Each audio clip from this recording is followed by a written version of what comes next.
ครับเวโกเว้นรับนี่เอาใจน้องๆหนูๆเจนแอลฟานะฮะเป็นคัพเค้กวันนี้เราอยู่ที่วัดนางแก้วนะครับเดี๋ยวไปส่งพี่ข้างในนั้นดูเค้กก่อนครับเดี๋ยวก่อนที่พาปิดฝานะครับลูกค้าร้องเพลงทีดิเวโกเว้นรับ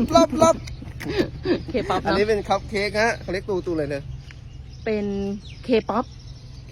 ใช่อันนี้ตอนแรกลูกค้าเน้นคุณโรมิเนี่ยผมม่วงนะเราไม่ค่อยรู้จักเคป๊อปเป็นน้องๆเจนแอลฟานะเอาใจน้องๆเจนนี้เลยครับผมเดี๋ยวจะส่งให้เลยนะบายขนมคุณฝนนะฮะ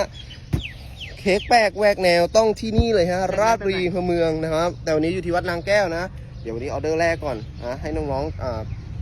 น่าจะไปจัดเลี้ยงแฮปปี้เบิร์ดเดย์ที่โรงเรียนใช่ครับก็ขอแฮปปี้เบิร์ดเดย์ด้วยนะครับไปเดี๋ยวไปส่งกันแล้วนะครับท่านใดสนใจก็ทักมาได้ครับคอมเมนต์ใต้ติ๊กต็อกได้เลยนะครับ0965811166เวโกเว้นรับ